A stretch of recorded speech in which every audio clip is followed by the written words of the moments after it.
아니하리이다. 아멘. 네. 오늘 제목을 함께 읽어볼까요? 시작. 권위, 가장 인기 없지만 가장 유용한 가르침. 네. 사무엘상 15장 22절 23절만 함께 읽겠습니다. 시작. 순종이 제사보다 낫고 듣는 것이 순양의 기름보다 나으니 이는 거역하는 것은 점치는 죄와 같고 완고한 것은 사신 우상에게 절하는 죄와 같음이라. 왕이 여호와의 말씀을 버렸으므로 여호와께서도 왕을 버려 왕이 되지 못하게 하셨나이다 하니. 아멘. 교회사에서 이 영적 전쟁의 전문가라고 할 수 있죠. 이 에바그리우스라는 그 초대교회 교부가 있습니다. 그는 이 마귀의 현존과 수많은 다툼, 승리를 통과하며 이 마귀의 현존에 대해 이렇게 묘사했어요. 뭐 예를 들면 우리가 마귀가 우리에게 찾아올 때 막 뿔을 달고 삼지창을 들고 꼬리를 흔들면서 빨갛게 몸을 칠하고 오는 그런 게 아니에요. 그는 마귀가 자신에게 다가오고 시험할 때 항상 로기조마이를 통해서 왔다고 합니다. 로기조마이가 뭐냐면 생각할 수 있는 능력을 의미하는 단어입니다. 즉 자신의 생각처럼, 자신의 느낌처럼, 자신의 인상처럼 마귀가 다가온다는 것입니다. 다시 말해서요, 우리가 우리 생각, 우리 느낌, 우리 욕구에 사로잡혀서 그것에 대해 반문하는 겸손을 가지지 않는다면, 그것을 꺾는 법을 알지 못한다면 우리는 마귀에게 복속될 수 있다라는 이야기입니다. 미국에 여러분 가면 사탄교가 있습니다. 지금도 있는지 모르겠는데 옛날에 샌프란시스코에 세이튼 퍼스트 처치가 있었어요. 그러니까 사탄 제일교회예요. 뭐 지금도 강남 제일교회, 뭐 서울 제일교회 있잖아요. 이런 것처럼 사탄 제일교회가 있습니다. 이 사탄 교회에 제1계명이 있어요. 나름 조직적이죠. 제1계명이 뭐냐면 흥미롭습니다. 내 뜻대로 할지니라 입니다. 내 생각, 내 뜻, 내 마음, 내 욕구를 주장하며 사는 삶이 사단을 섬기는 삶이라는 시사점을 가지는 이야기입니다. 오늘 본문에서 거역하는 것은 사술의 죄와 같다라고 했습니다. 이 사술이라는 말이 강신술이란 뜻입니다. 여러분 아시죠? 8090 세대 분신사바 뭐 이거 아십니까? 이렇게 손을 맞잡고 너무 자세히 묘사하면 그래요. 막 펜을 세워가지고 뭐 주문을 막 외우면 막 펜이 막 자동으로 움직이면서 물어보면 더 얘기 안 할게요. 그래 막 강신술이에요. 이런 거. 불순종이 뭐라고요? 단순히 원타임 이벤트가 아니에요. 거역의 삶은 단순히 라이프 스타일이 아니에요. 뭐냐면 악령에게 문을 열어주는 행위라는 거예요. 거역 뒤에는 거역을 불러오는 로기조마이, 내 생각, 내 욕망, 내 고집 뒤에는, 그것을 주장하는 마음 뒤에는 악한 영의 현존이 있다는 것이에요. 사울은요, 하나님으로부터 명령을 분명히 받았어요. 근데 자신의 생각에는 이렇게 하는 게 맞아요. 자신의 뜻에는 이렇게 하는 게 좋은 방법이에요. 그래서 그는 불순종했어요.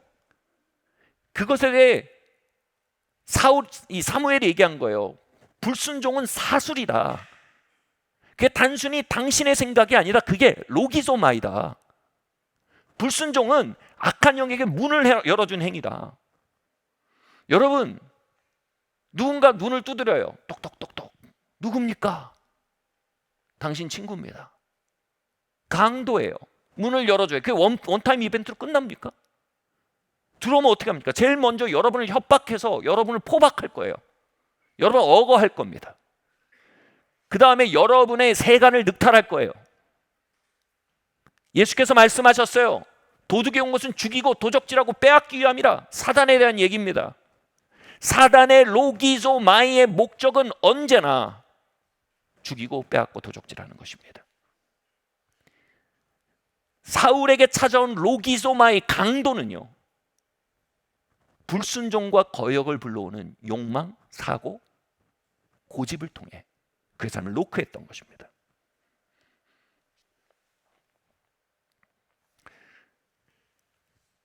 그러나 사단이 로기조마이로 와서요, 마치 그게 내 뜻인 것처럼, 내 자유인 것처럼, 그렇게 하면 내가 잘 될 것처럼, 내가 기뻐질 것처럼 선택하지만 사단은 언제나 거짓말장입니다. 그는 그것을 통해 우리의 자유를 뺏고 우리의 풍요를 뺏고 우리를 늑탈하는 것입니다. 거역이, 불순종이 사단의 로기조마의 현존이듯 반대도 마찬가지입니다.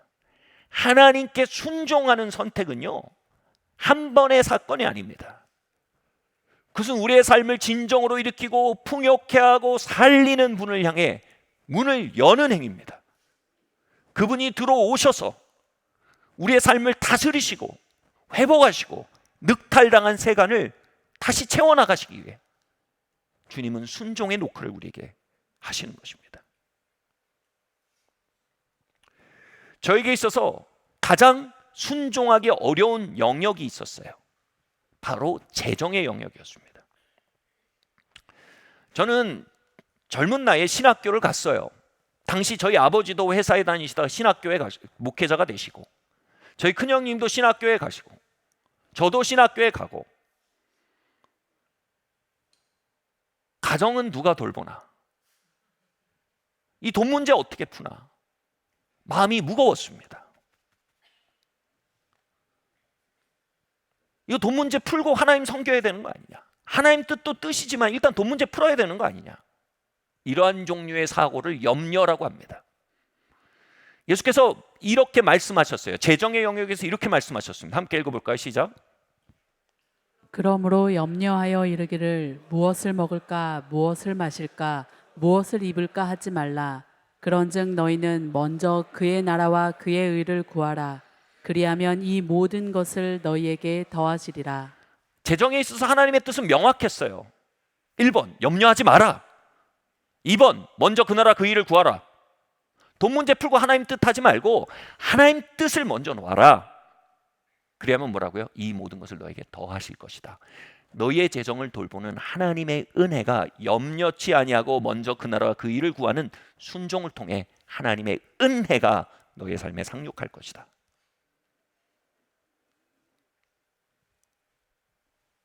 저의 로기조마이어와 하나님의 말씀의 권위 앞에서 회색지대는 없었습니다. 저는 그 말씀에 아멘하고 나의 로기조마이를 복속시키거나 그 말씀을 당해 그럴 수 없습니다. 하나님 먼저 나를 염려치 않을 환경을 만들어 주시면 내가 그렇게 해보겠습니다 라고 노라고 말하거나 둘 중에 하나였습니다. 어느 날 밤 하나님 아멘입니다.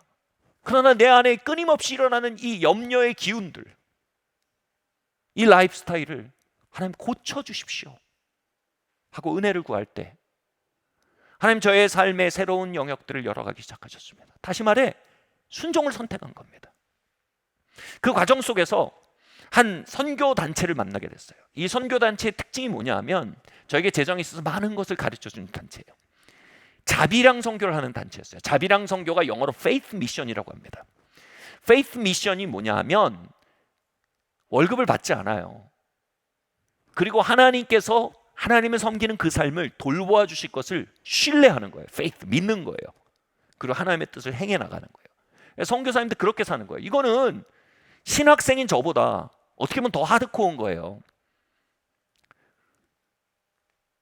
어느 날 그 선교사님이 간증을 하시는 거예요. 제가 대학생 때인데 그 간증을 듣는데 전 아직도 그 간증이 생각이 나요. 제가 페이스 미션 자비량으로 산 지가 이제 10여 년이 되었습니다. 그런데 돌아보니 그 삶을 시작한 이후로 하나님께서는 단 하루도 저로 하여금 고기를 거르게 하지 않으셨습니다. 당시 저에게는 고기는 풍요의 상징이었어요. 와, 그럴 수 있다고? 염려치 않고 먼저 그 나라와 그 의를 향해 달려가는 삶에 하나님의 은혜와 통치가 그렇게 풀어질 수 있다고?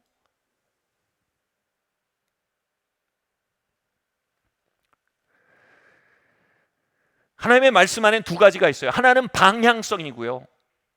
하나는 power to become, 능력이에요. 하나님의 말씀이 가진 방향성에 아멘하고 들어갈 때 power to become, 그 능력이 함께 역사합니다. 어떤 능력이요? 모든 것을 더하시는 능력이요. 그 삶을 조금씩 배워가기 시작했습니다. 신혼 때 제가 교회에서 월급 100만 원을 받았습니다. 부부인데 100만 원을 받고 관리비도 막 2, 3개월씩 밀리는 일이 허다했어요. 근데 당시 말씀을 읽다 보니까 이게 명료한 거예요. 부모를 공경하라는 게 명료한 거예요, 말씀 속에서. 그리고 공경은 말씀 속에 명료한 게 재정적인 책임이 공경인 거예요. 그러니까 단지 사랑합니다 이게 공경이 아니라 재정적인 책임을 하는 것이 공경인 거예요. 제가 100만 원 받는데 관리비도 못 내는데 여기서 순종은 뭐예요? 그 나라와 그 일을 구하면 그분의 뜻을 구하고요. 염려하지 않고요. 순종하는 거예요. 그러면 그 나라와 그 모든 것을 더하시는 하나님의 은혜가 역사하는 거예요. 그 말씀 앞에 제가 순종을 선택했어요. 제 로기조마이를 복속시켰어요. 왜냐하면 하나님이 그렇게 말씀하셨으니까, 그분이 세상을 지은 분이고 그분이 왕이시니까, 그분이 전능하시니까 아멘하고 들어갔어요. 100만 원에서 10만 원을 떼서 부모님이 당시 집에 잠깐 왔다 가셨는데 나가시는 그 신발장에서 그분 두 분을 붙들고 제가 10만 원을 이렇게 봉투에 넣으면서 드리면서 이거 저희가 흘려보내 이거 드릴 일인 것 같습니다. 그러니까 부모님이 막 손소리를 치시죠. 저희보다 훨씬 부자셨거든요. 근데 제가 하나님께 순종할 수 있도록 도와주십시오. 그래서 받아서 가셨어요. 근데 당시 위준 목사님 부부가 저희랑 한 집에 살고 있었거든요. 얘기하면 또 길어요. 근데 아무튼 한 집에 살고 있었는데 그렇게 딱 드리고 딱 돌아서는데 위준 목사님 부부가 똑같은 모습으로 뒤에 저희한테 서 있는 거예요. 그래서 봉투를 또 저에게 주면서 하나님께서 이거 제가 전도사인데 전사님 부부에게 흘려보내는 마음을 주십니다고 딱 받아서 이걸 드리고 빈손으로 돌아섰는데 봉투를 받아서 방에 들어서 보니까 10만 원인 거예요. 그 부부에게 10만 원 더 큰 돈이었거든요.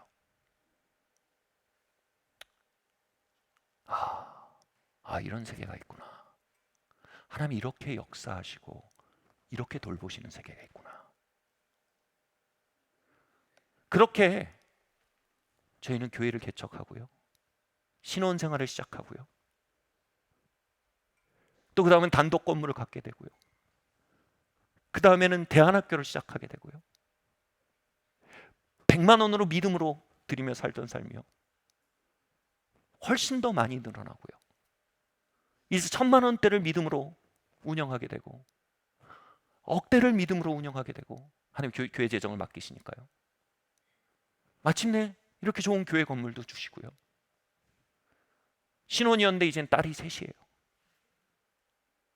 여전히 저는 재정에 대해 로기소마이를 꺾어야 합니다. 여전히 하나님의 말씀의 통치 안에 Yes sir 하고 들어가야 합니다. 오늘 여기서 예배하면서요, 다시 하나님 말씀 앞에 순종합니다. 주님, 저의 로기소마이, 제 마음속에 끊임없이 일어나는 유혹들을 꺾어들이며 나아가는 선택을 해야 했습니다.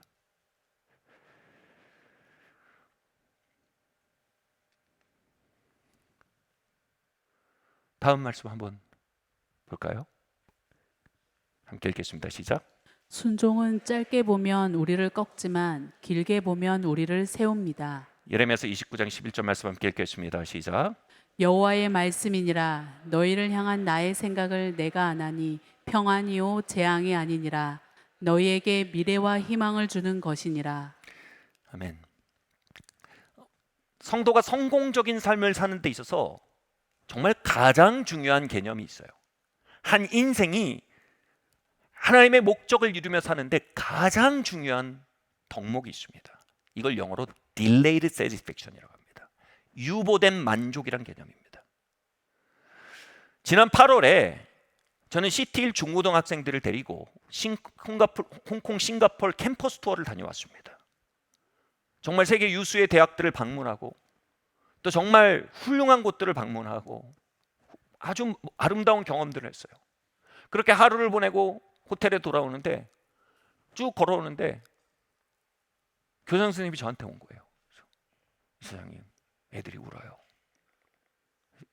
저 너무 걸려서 울느라 애들이 했는데 발이 아파서 우는데 애들이 너무 감동을 한 거예요. 이런 삶이, 이런 경험이 내 삶에 있구나. 이렇게 아름답고 이렇게 멋지고 이렇게 만족스러운 삶의 차원이 있구나. 그게 낯설어서 10대 애들이 우는 거예요. 제가 어찌 그 순간을 놓치겠습니까? 돌아서 그 얘기했어요. 얘들아, delayed satisfaction이라는 게 있어. 정말 놀라운 차원이 있지 얘들아. 정말 놀라운 기쁨이 있지 얘들아. 이 기쁨이 너희 것일 수 있어. 이 삶이 너희 것일 수 있어. 그리고 그것을 향해 걸어 들어갈 수 있는 길이 너희 앞에 있어. 그 길은 지금의 잠깐의 만족을 유보해서 진짜 항구적인 기쁨을 향해 걸어 들어가는 삶이야.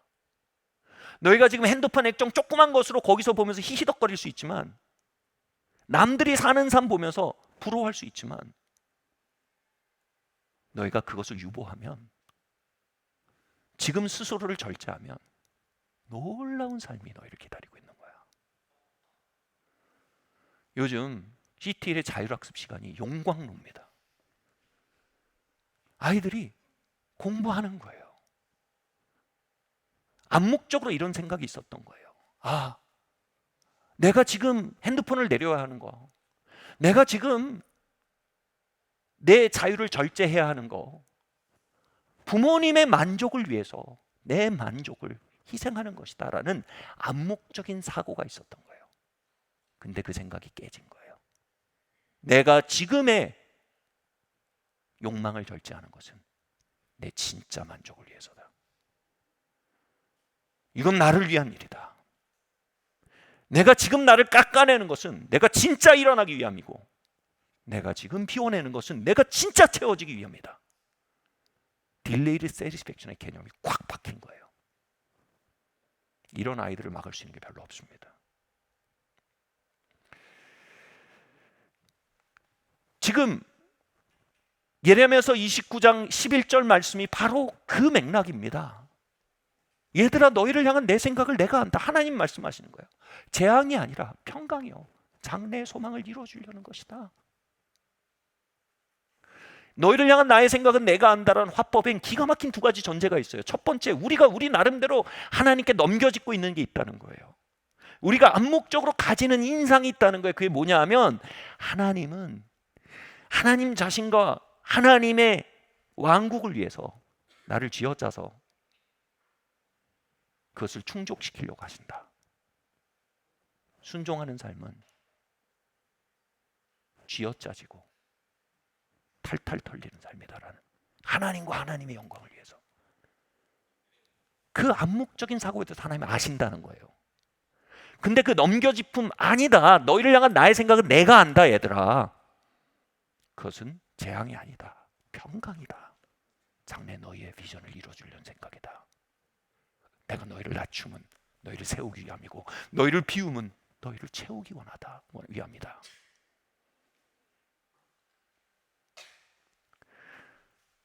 거역의 영은요, 내 맘대로 하고 내 뜻대로 하고 내 생각대로 하면 내가 원하는 것에 도달할 것이다 라는 거짓말을 내게 줍니다.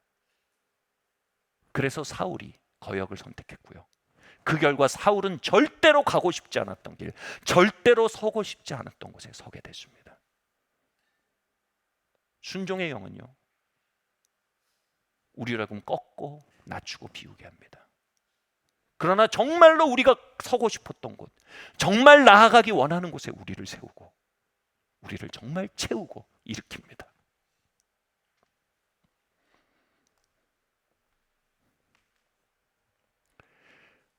너희를 향한 내 생각은 너를 쥐어짜 텅텅 비게 하려는 게 아니야. 너의 자유를 박탈하게 하려는 게 아니야. 이게 진짜 자유의 길이야. 이건 딜레이드 세티스팩션의 길이야. 나는 너에게 주고 싶은 삶이 있어. 나는 너에게 걷고 싶게 할 수 있는 길이 있어. 나는 너희를 데려가고 싶은 충만의 차원이 있어. 그러니 내 말을 들으렴. 이 음성 앞에 사단은 하나님에 대한 불신을 우리의 마음속에 우겨넣어 왔습니다. 여러분, 태초에 아담과 하와가 불순종했을 때 불순종하기 훨씬 이전에 사단이 성공했던 일이 있습니다. 뭐냐면 하나님에 대해 잘못된 인상입니다. 사단이 하와에게서 말았어요. 하와야, 하나님께서 이 동산실과 나무 먹지 말라고 하셨지? 하나님이 선악과 외에는 다 먹으라고 하셨거든요. 그러니까 하와가 그건 아닌데? 하나님 선악과 외에는 다 먹으라고 하셨어. 다시 말해, 하나님의 우리를 향한 관대하심을 가리는 거예요. 하나님이 우리를 충만케 하고 싶어 한다는 중심을 가리는 거예요. 하와가 그건 비껴나갔어요. 오케이, 그거 아니야, 하나님 그렇게 안 했어. 근데 그러면 선악과는 왜 먹지 말라고 하셨을까? 그건 너를 통제하고 조종하기 위해서 하신 거야. 근데 하나님 뭐라고 하셨어요? 선악과를 먹지 말라 하면 하와와 아담을 죽음으로부터 지키기 위해서였어요. 하나님 보호하기 위해서였어요. 하나님의 관대함을 하나님의 인색함으로, 하나님의 보호와 돌봄을 하나님의 조종과 통제로 오도시킨 거예요.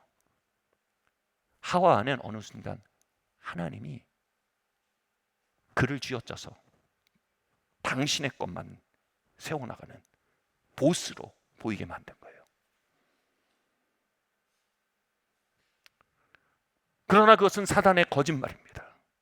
슬픈 것은 그런 사단의 종교적 거짓말이 많은 성도들의 마음속에 승리하고 있다는 것입니다.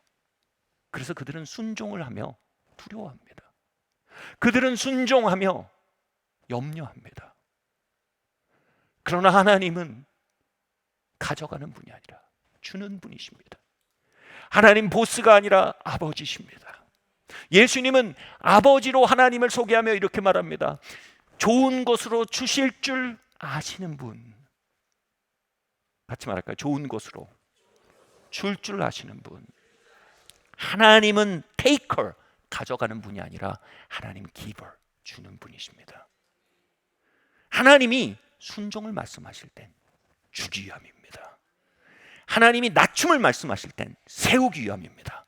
하나님이 비움을 말씀하실 땐 채우기 위함입니다. 그 신뢰가 흔들리지 않아야 합니다. 그게 뭡니까? 하나님을 아바로 고백하는 겁니다. 하나님은 나의 아버지십니다. 하나님은 나의 기버이십니다. 같이 말할까요? 하나님은 내게서 취하는 테이커가 아니라 내게 주시는 기버이십니다. 하나님께서 예수 그리스도를 십자가에 오르게 하신 그 어마어마한 희생의 순간에도, 여러분 성경은 뭐라고 합니까?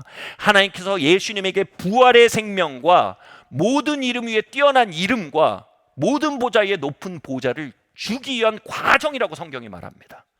하나님 기버로서 십자가의 길을 말씀하고 계셨어요. 어떤 극단적인 순간에도 하나님 절대적으로 기버가 아니신 적이 없어요. 하나님 우리의 삶에 주시는 분이세요. 우리의 삶의 어떤 순종도 딜레이드 세티스팩션에 벗어나는 게 없어요. 무언가 지금 유보되는 것 같지만 기꺼이 유보하세요. 더 높은 삶이 있습니다. 무언가 깎아내는 것 같지만 기꺼이 깎아내십시오. 더 충만한 삶이 있습니다. 무언가 늦춰지는 것 같지만 기꺼이 늦추십시오. 더 높은 차원의 더 효과적인 삶이 있습니다.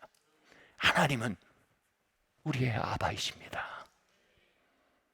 태초에 에덴에서 성공했던 사단의 거짓말이 우리 안에서 실패하기를 바랍니다. 우린 순종 속에 말해야 합니다. 같이 말할까요? 하나님은 내게 주시는 분입니다. 아멘. 그래서 우리의 순종 안에 CT 1학교의 자습 시간 같은 뜨거움이 있길 바랍니다. 그 기쁨이 있길 바랍니다.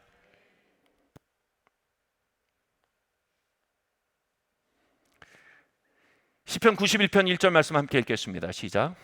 지존자의 은밀한 곳에 거주하며 전능자의 그늘 아래 사는 자여.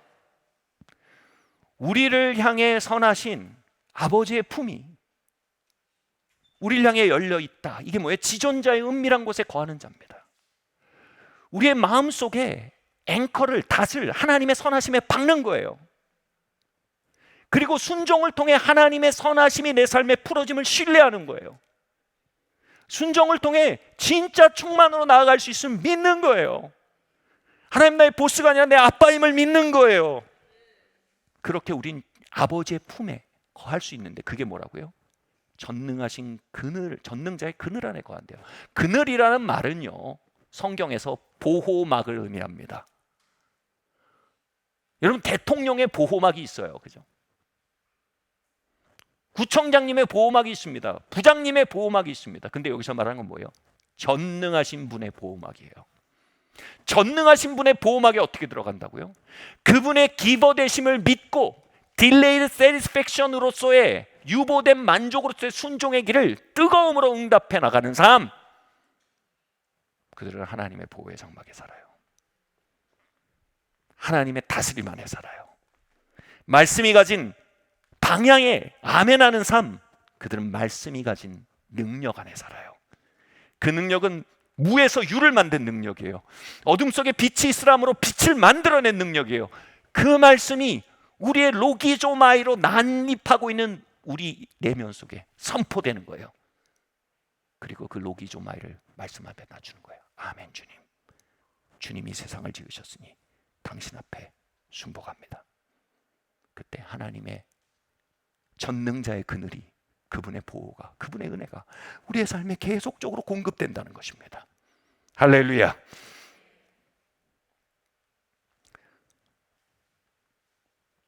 지금은 아니지만 여러분, 예전에 왕정이었어요. 왕정, 한 왕국에 들어갈 수 있는 유일한 방법은 이것입니다. 그 왕의 통치에 순복함으로만 그 왕국에 들어갈 수 있었어요. 하나님의 왕국은 말이 이미 그렇잖아요. 왕국입니다. 그 왕의 통치에, 그 왕의 말씀에 아멘하고 낮춤으로써 뭐를요? 내 난립하는 로기조마이 수많은 욕망과 생각과 내 의견과 고집들을 아멘 하고 들어가므로 우린 그분의 통치 안으로 들어갑니다. 그러므로 그분의 왕국의 보호와 그분의 왕국의 복지와 그분의 왕국의 왕성함으로 들어갈 수 있는 것입니다. 여러분, 전능자의 그늘 안으로 들어오십시오. 전능자의 보호에 문을 열어드리십시오. 도적의 침입에 문을 닫으십시오. 바로 거역의 삶을 떠납시다. 순복의 삶을 시작합시다. 아멘. 우리의 삶의 다양한 로기조마의 온갖 잡생각과 온갖 고집 속에 하나님의 말씀이 들려지게 합시다. 아멘. 자, 그러면 그 삶의 실제에 대해서 조금 더 살펴보겠습니다. 다음 이야기를 한번 읽어볼까요? 시작. 위임된 권위들, 에베소 4장 10절 11절 말씀 함께 읽겠습니다. 시작. 내리셨던 그가 곧 모든 하늘 위에 오르신 자니 이는 만물을 충만하게 하려 하심이라. 그가 어떤 사람은 사도로, 어떤 사람은 선지자로, 어떤 사람은 복음 전하는 자로, 어떤 사람은 목사와 교사로 삼으셨으니. 아멘. 예수님께서 하나님께 어마어마한 권위를 위임받으셨어요. 근데 그분이 승천하실 때 그 권위를 싹 들고 가버리시면 전능자의 그늘이 없어진 거잖아요. 권위 아래 보호가 있는데, 그래서 하나님께서 어떻게 하셨어요? 예수님께서 어떻게 하셨어요? 그걸 사도, 선지자, 목사, 교사들에게 나누어 주셨대요. 그 권위를. 다시 말해 교회에 그 권위를 위임하셨다는 겁니다. 하나님은 하나님 자신의 권위와 위임받은 자들의 권위를 동일시하십니다. 이게 제대로 돌아가는 국가는 그런 거예요. 국왕의 권위와 동사무소 동장님의 권위가 하나인 거예요. 동장님의 권위에 순복함으로 왕의 권위에 순종할 수 있는 거예요. 제대로 굴러가는 국가는 그렇다는 거예요. 하나님의 왕국은 제대로 굴러가는 국가예요. 그래서 말하고 싶은 게 뭡니까? 이스라엘 민족이 모세에 대해서 막 불평하고 논박할 때 하나님께서 이렇게 말씀하셨어요. 네가 지금 누구에게 논박하고 불평하는지 모르는구나. 모세에게 논박하고 불평하는 건 나에게 논박하고 불평하는 거다. 우리는 콩가루 집안이 아니다. 우리는 하나님의 왕국이다.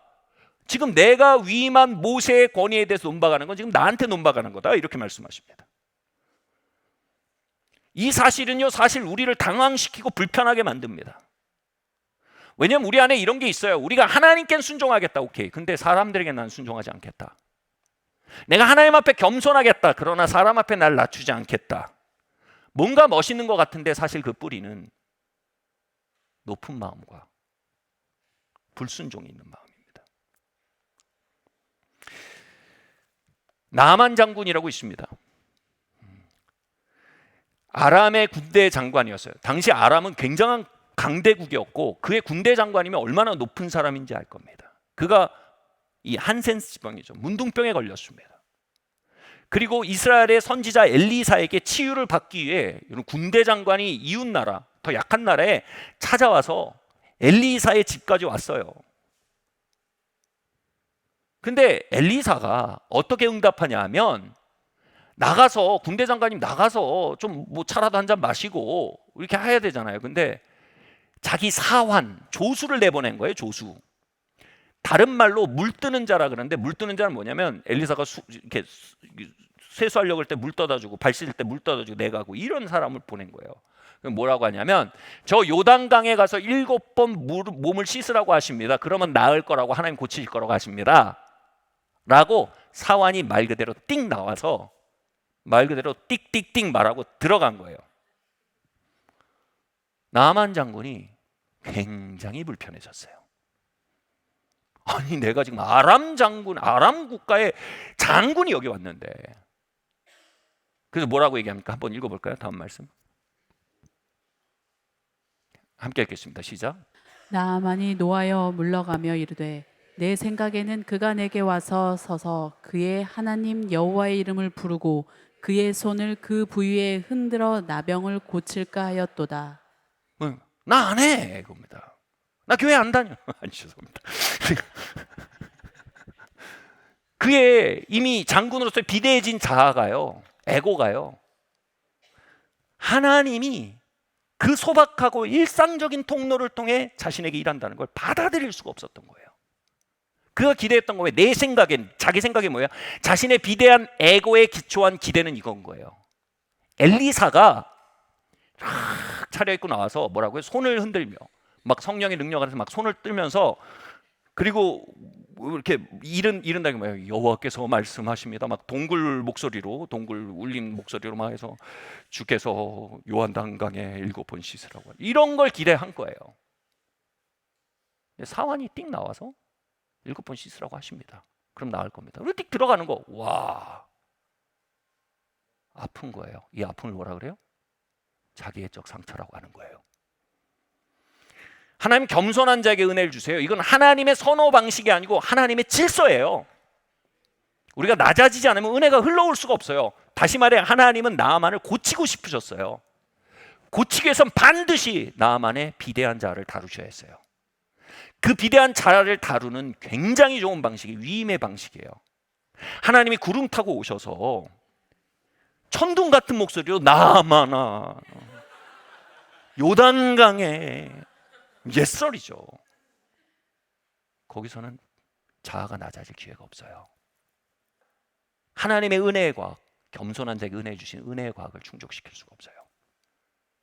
그것을 위해서는 반드시 비대한 자가 깨어져야 했어요.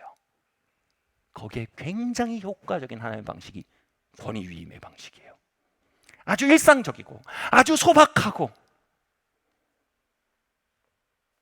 아주 평범한 방식을 통해 하나님 역사하시는 거예요. 그 권위를 위임하시는 거예요. 제가 고등학교 2학년 때 성령님의 역사를 처음으로 경험했습니다. 진짜 하나님을 만났다라는 표현의 전형적인 표현입니다.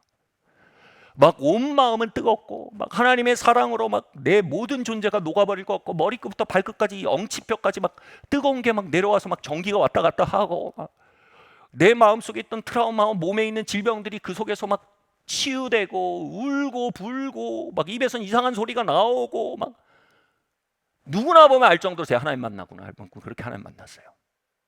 근데 제가 그때 하나님께 울 때 두 가지로 울었어요. 한 가지 너무 감사한 거예요. 하나님 날 찾아와 주신 게 너무 감사한 거예요. 나를 이렇게 만져주시고 만나주신 게 너무 감사해서 울면서, 이거 양가 감정이라고 하죠. 또 한편 뭐냐면 서러운 거예요. 17년 동안 뭐 하셨냐 이겁니다. 아니 17년 동안 왜 안 만나주시고 이제 만나주시냐고.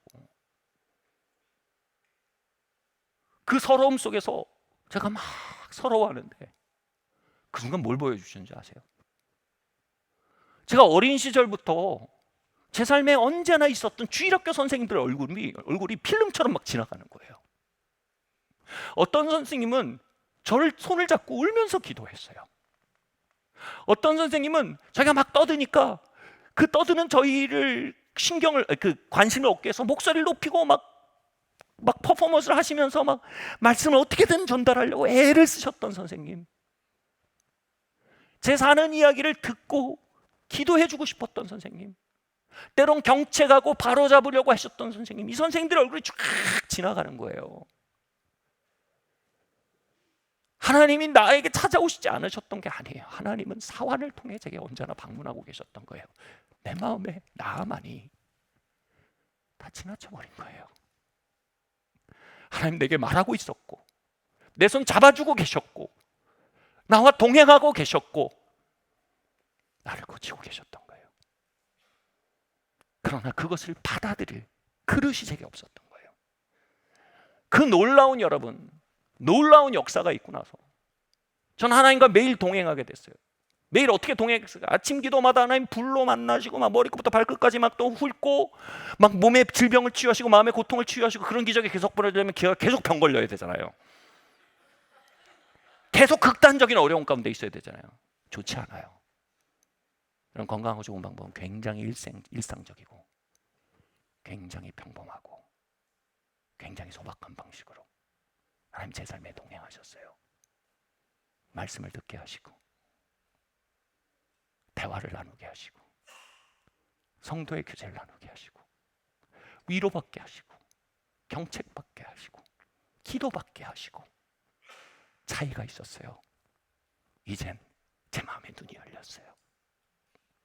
이젠 하나님의 위임하신 권위가 보이기 시작했어요. 그것을 순복이라고 해요. 말씀드리지만 순복은 원타임 이벤트가 아니에요. 순복은 라이프스타일이에요. 하나님의 권위가 보이는 거예요. 평범함과 일상 속에 나를 방문하시는 하나님이 보이는 거예요.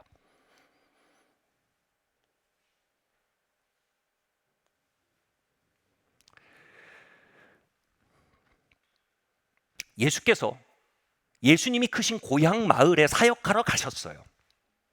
문제는 뭡니까? 예수님이 자란 마을이니까 다 예수님의 그리스도가 아니라 요셉과 마리아의 아들 예수로 아는 거예요.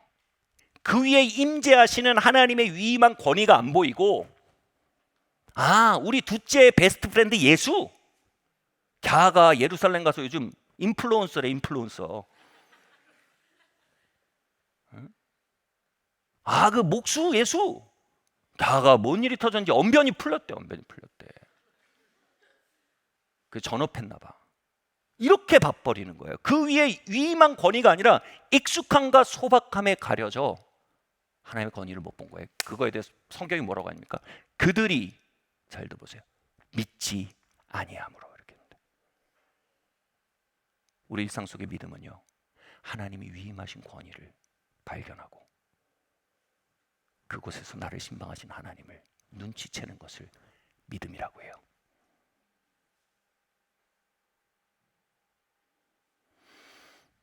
그들이 믿지 아니하노. 그 다음 구절은 더 기가 막힙니다. 예수께서 아무 일도 행하실 수 없었더라. 예수님께서는 그들을 고치고 싶으셨어요. 예수님 그들을 만지고 싶으셨어요. 예수님 그들을 회복시키고 싶으셨어요. 마음 상한 자들 고치고 포로된 자를 자유케 하고 눈먼 자를 다시 보게 하기 원하셨어요. 근데 그러실 수 없었대요. 왜요? 그들이 믿지 아니함으로. 일상과 평범함 속에 위임되어 있는 하나님의 권위를 보지 못한 거예요. 순복의 라이프스타일이 없었던 거예요. 마음속에 문둥병자 나만이 있었던 거예요. 문둥병이 뭘까요? 영적 불감증이에요. 그들은 매일같이 자신을 신방하며 매일같이 자신에게 기적을 베푸시게 찾아오신 하나님에 대해서 불감증에 걸려 있었던 거예요. 이것은 이전에 저의 이야기며 또 오늘날 많은 분들의 이야기일 수 있습니다.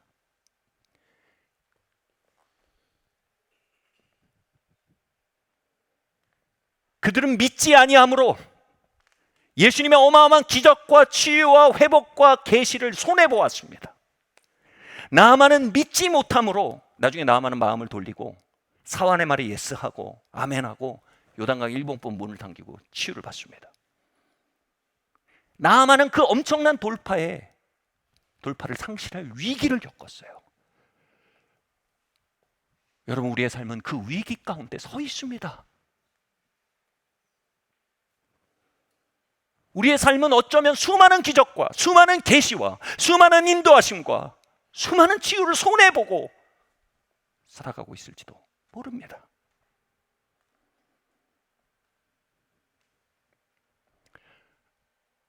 에바다 열릴지어다. 우리의 믿음의 눈이 열리길 바랍니다. 승천하시며 그분의 모든 권위를 들고 가버리신 주님이 아니라 그 권위를 오늘도 나누어 주시고 위임하시는 주님, 그들에게 우리의 삶을 이끌어 주님 만나게 하시는 주님, 환희와 황홀경만이 아니라 겸손과 일상 속에 주님과 동행하게 하시는 주님, 아니 그것을 더 즐겨 사용하시는 주님. 켈빈은 이렇게 얘기했습니다. 켈빈 기독교 강요 4장에 이런 얘기가 나와요. 같이 한번 읽어보겠습니다. 시작. 하나님께서는 이 교회의 품속으로 자녀들을 모으시기를 즐거워하셨는데 이는 그들이 유아와 어린아이 시절 동안만 교회의 도움과 봉사로 양육받을 뿐 아니라 어머니와 같은 교회의 보호와 지도를 받아 어른이 되고 드디어는 믿음의 목적지에 도달하게 하시려는 것이다. 하나님이 짝지어 주신 것을 사람이 나누지 못할지니라. 하나님이 아버지가 되는 사람에게는 교회가 어머니가 되어야 한다. 하나님 아버지와 그분의 말씀의 권위에 아멘하는 자들, 하나님 반드시 그들을 교회에 위임된 권위 안에 이끌으셔서 그 지존자의 그늘, 보호 안에 undercover, 그 권위 아래 순복하며 살게 하십니다. 그 위임된 권위를 통해 그들을 먹이시고 돌보시고 입히시고 이끄십니다. 하나님이 짝지은 것을, 하나님이 자신의 권위와 교회에 위임된 권위, 이 짝지으신 걸 사람이 나눌 수 없습니다.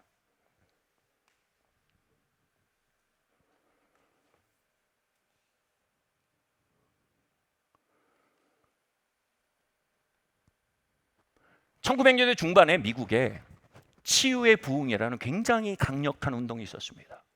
비판할 부분도 있고요, 받아들일 부분도 있는데 그걸 얘기하고자 함이 아니라 시사점이 있어서 얘기하고자 합니다. 그 치유의 부흥을 이끌던 유명한 사역자가 있어요. 오랄 로버츠라는 사역자가 있어요. 지금 미국의 털사의 그 오랄 로버츠 유니버시티라는 아주 큰 대학을 설립한 사람이에요. 이 오랄 로버츠라는 사역자가 사역할 때 항상 이렇게 사역했어요. 질병을 치유받게 온 사람이 있으면 먼저 가서 물어봤어요. 당신은 하나님께서 당신의 질병을 고칠 능력이 있음을 믿으십니까? 당연하죠. 아멘, 아멘, 아멘. 그러니까 여기 와 있죠. 아멘. 근데 두 번째 질문이 나만을 건드려요. 하나님께서 그 권위를 나 오랄 로버츠에게 맡겼음을 믿으십니까?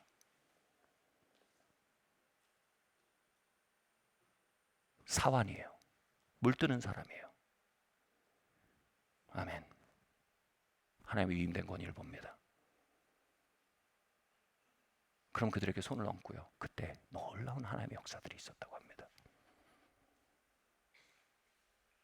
사랑하는 성도 여러분, 하나님께서 여러분에게 말씀하심을 믿으십니까?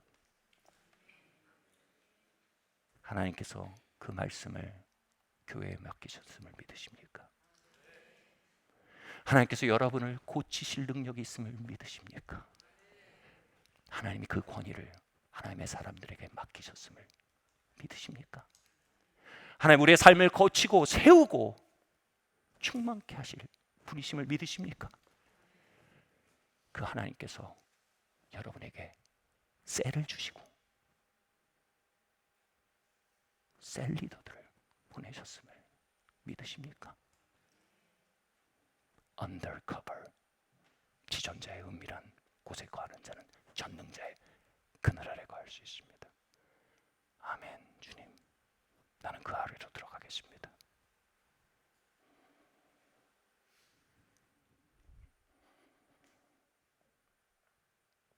하나님께서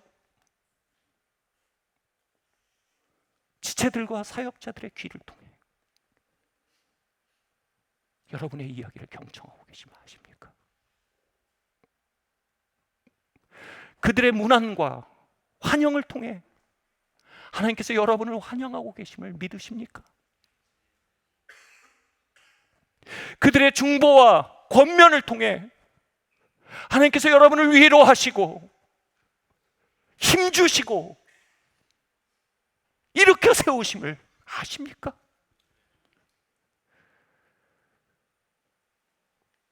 그들이 믿지 아니함으로 예수께서 아무 일도 행하실 수 없었던 예수님의 마을의 삶일 수 있습니다. 그들이 믿음으로 예수께서 고치시고 이끄시고 충만케 하시고 어루만지실 수 있는 마을이 된 삶도 있습니다. 하나님께서 오늘날 우리의 삶을 통해 위임하사 그 소박함과 평범함을 통해 신방하시는 그 역사를 믿는 사람들, 그 믿음이 우리 안에 깊어지길 바랍니다.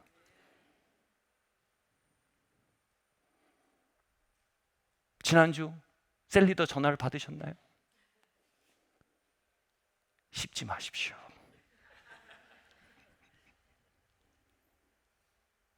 하나님이 그것을 통해 여러분을 문안하시잖아요.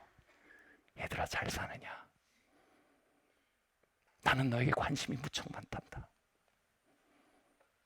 너의 어려움이 요즘 내가 걱정스럽단다. 중보자이신 예수께서 내가 어떻게 너를 위해 기도할까?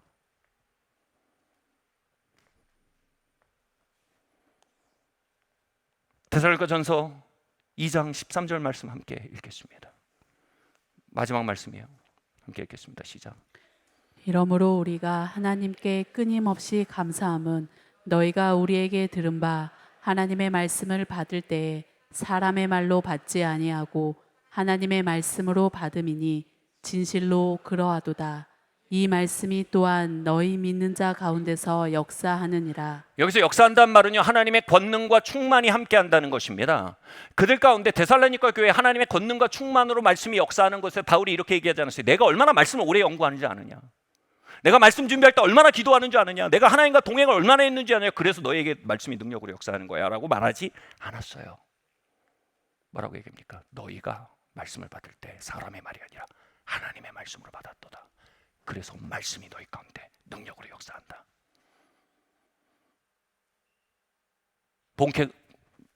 보네포 박사가 얘기했습니다. 보네포가 얘기했습니다. 설교는 회중 가운데 거니시는 그리스도의 현존이다.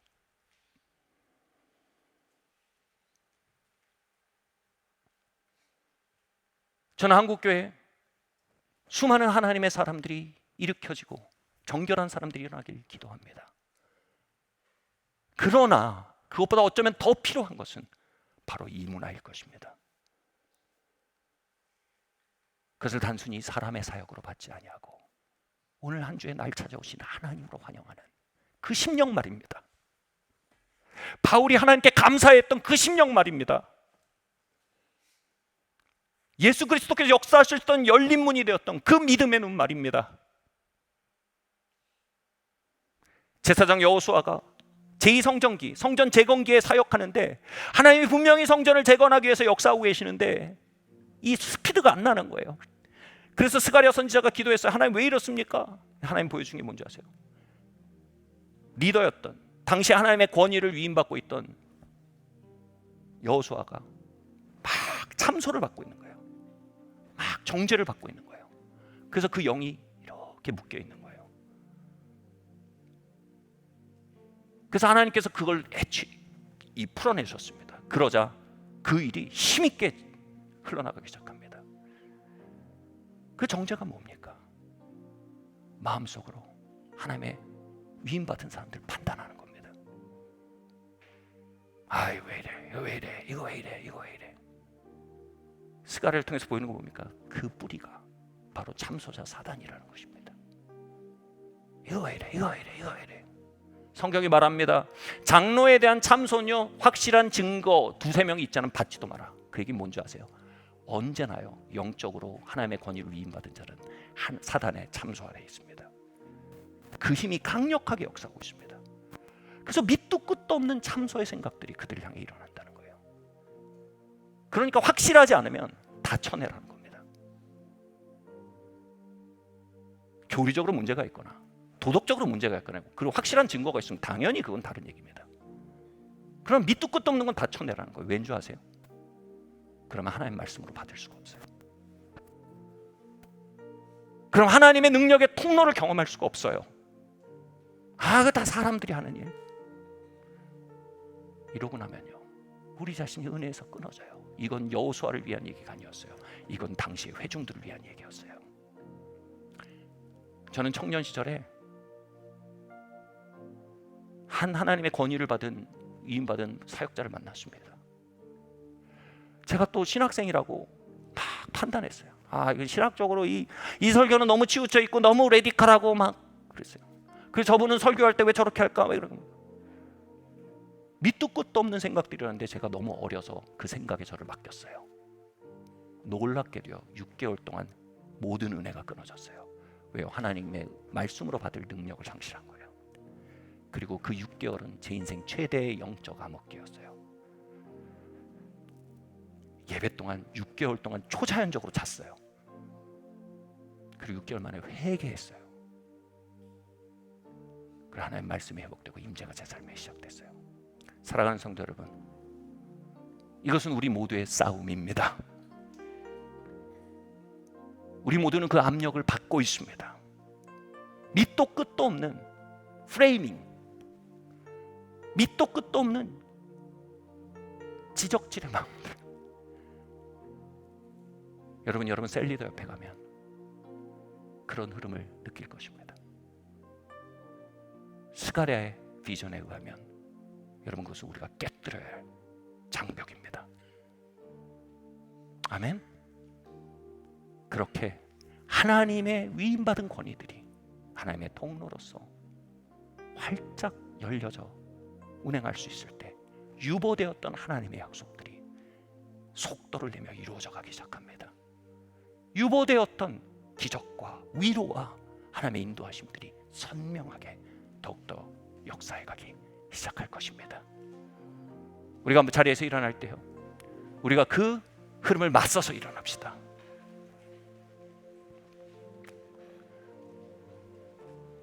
당연히 검증되고 잘못된 것들에 대해서 얘기하는 게 아닙니다. 그 밑도 끝도 없는 생각의 연속들,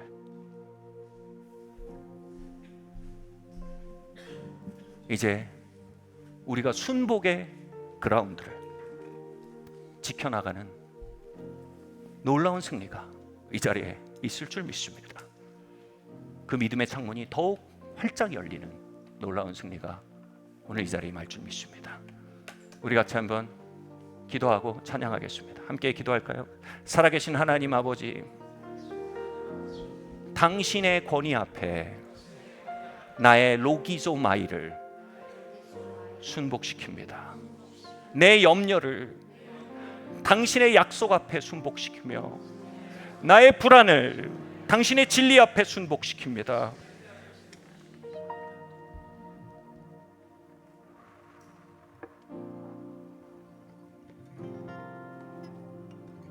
나의 삶에 보내시는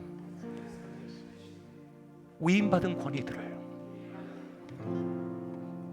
믿음으로 바라보기로 결정합니다.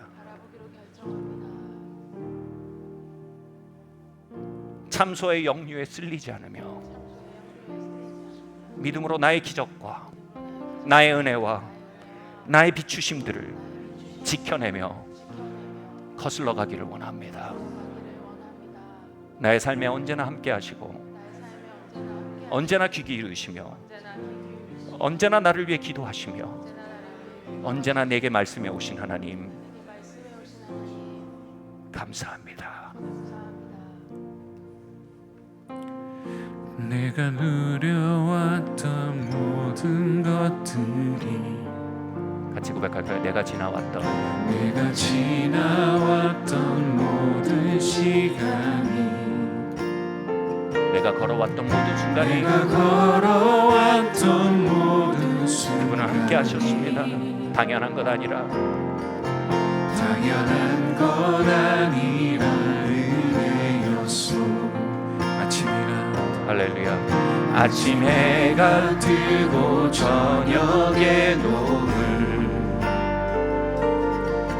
봄의 꽃향기와 가을의 열매, 변하는 계절의 모든 순간이 당연한 것 아니라 은혜였소. 모든 것이 은혜,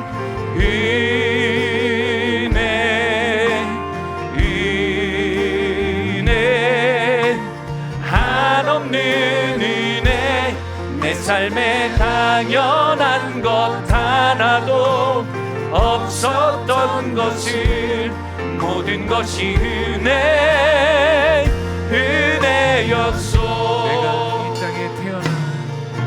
내가 이 땅에 태어나 사는 것, 어린아이 시절과 지금까지 수많은 사람들을 통해 나와 동행하시고 나를 위로하시고 내게 말씀하심으로 내가 여기까지 왔습니다.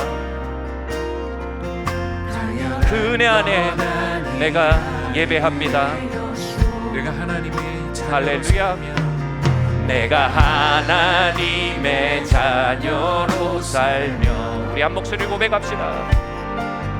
오늘 찬양하고 예배하는 삶, 복음을 전할 수 있는 축복이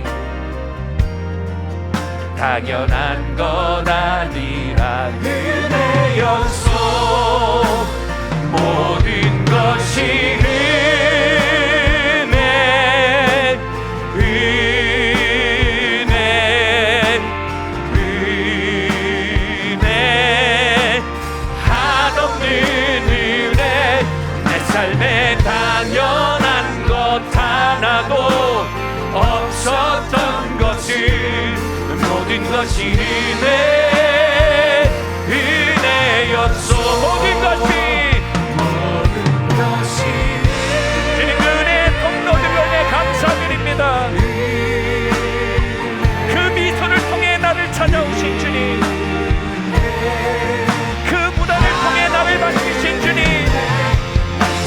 그 위로를 통해 나를 붙드신 주님, 그 축복을 통해 나를 끌어안으신 주님,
고집과 욕망과 내 생각과 자아의 홍수 속에 쓴마음과 비탄의 홍수 속에 순복을 선택합니다. 하나님, 당신은 나의 지존자이십니다. 전능자의 그늘 안에 거하기를 원합니다. 같이 말할까요? 예수 그리스도시여, 당신은 나의 왕이시며 당신의 말씀은 나의 궁극의 권위입니다. 당신께서 위임하신 권위들을 통해 나를 끌어와 나오신 머리 대신 주님께 감사드립니다. 나를 사용하사 많은 이들을 위로하시고 치유하시고 환영하시고 사랑하게 하여 주시옵소서.